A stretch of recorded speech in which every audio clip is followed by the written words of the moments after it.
Normal delivery का pen महिलाओं को 24 से 25 घंटे का सहन करना पड़ता है और इसी पेन के डर से कई बार महिलाएं नॉर्मल डिलीवरी नहीं करवाती हैं।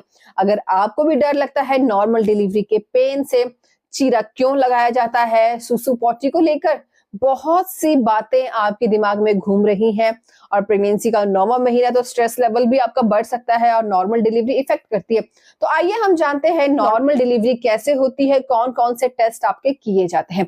उसके लिए वीडियो में एंड तक जरूर बने रहिएगा और कौन सा महीना है हमें कमेंट बॉक्स में जरूर बताइएगा, जिससे कि हम मंथ वाइज आपके लिए वीडियोस लाते रहें।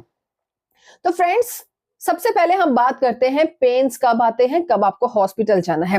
तो हॉस्पिटल जाने का कोई फिक्स समय नहीं होता है। 9वां महीना लग गया है, इट मींस अब आपको पेन कभी भी आ सकते हैं। तो हल्के फुल्के कॉन्ट्रैक्शन आ रहे हैं या पेन्स नहीं भी आ रहे हैं लेकिन पेट कड़क हो रहा है, बच्चे की मूवमेंट आप महसूस नहीं कर रही, योनि मार्ग से पानी निकल रहा है या फिर आपको ब्लीडिंग की समस्या, तुरंत आप हॉस्पिटल जाइए। इस कंडीशन में डॉक्टर आपका सर्विक्स एग्जामिन करते हैं। आपके इंटरनल सर्विक्स में फिंगर इंसर्ट करके doctor dilatation of cervix check करते हैं। बच्चेदानी का मुंह डायलेट हो चुका है तो आपको लेबर इंड्यूस किया जाता है और नॉर्मल डिलीवरी रूम में लेके जाते हैं। अगर नेचुरल तरीके से आपको लेबर इंड्यूस हो गया तब आपको 8 से 10 सेंटीमीटर खुलने के बाद लेबर रूम में शिफ्ट किया जाता है और बार बार पुश करने के लिए बोला जाता है जब आपको पेन्स आते हैं।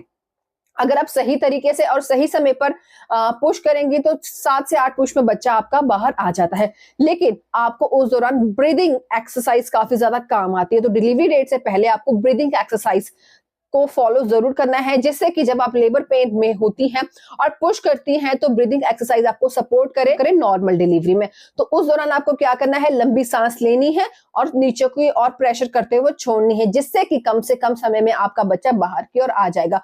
पेन्स इक्वल ही होता है लेकिन समय थोड़ा कम हो जाता है। वही बात की जाए सुसु पॉटी की, जी हाँ फ्रेंड्स, सुसु आपका निकल सकता है क्योंकि आप प्रेशर बहुत तेजी से लगाती हैं, लेकिन पॉटी निकलने के चांसेस कम रहते हैं क्योंकि डिलीवरी से पहले ही जैसे ही आपका डायलेटेशन शुरू हो जाता है डॉक्टर आपको मेडिसिन देते हैं, जिससे कि आपका जो स्टमक है वो एम्प्टी यानी कि खाली हो जाता है।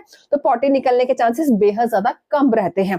चीरा, जी हाँ फ्रेंड्स, चीरा आपको लगाया जाता है। अगर उसकी भी कुछ कंडीशंस होती हैं, अगर आप बार बार पुश करते हुए थक चुकी हैं, बच्चे का सर बीच में फंस चुका है, ऐसे कंडीशन में क्या होता है, बच्चे को सांस लेने में तकलीफ आती है, बच्चे का ऑक्सीजन लेवल, बीपी डाउन हो सकता है, बच्चे तक जाने वाला ब्लड फ्लो में प्रॉब्लम आ सकती है, बच्चे को क्या होता है, बहुत ज्यादा कॉम्प्लिकेशन बढ़ जाते हैं। तो आपके प्राइवेट एरिया में कट देकर वहां की स्पेस को चौड़ा किया जाता है, जिससे कि बच्चा कम से कम समय में बाहर की ओर आ जाए और जब आप पुश करती हैं तो एक बार में बच्चा अचानक से निकल जाता है। तो वहां का जो रास्ता है वो बड़ा करने के लिए चीरा आपको दिया जाता है। और जी हाँ फ्रेंड्स, सुन आपको किया जाता है। मुझे काफी कमेंट्स आते हैं कि आप अपनी वीडियोस में बताते हो, सुन नहीं करते हैं। तो फ्रेंड्स, मेरी फ्रेंड्स की नॉर्मल डिलीवरी हुई थी, मेरी सिस्टर की नॉर्मल डिलीवरी, इवन की मेरी भी हुई है, तो मुझे भी ठीक है सुन किया गया था। ऐसा नहीं होता है कि नहीं किया जाता है, सुन किया जाता है। ठीक है, कई बार ऐसा होता है किसी किसी को नहीं किया जाता है, लेकिन रेयर केसेस होता है कि ना किया जाए, क्योंकि कट जब आपको लगता है तो उस दौरान वैसे भी दर्द का पता नहीं चलता है और स्टिचेस करते समय भी दर्द का पता नहीं चलता है।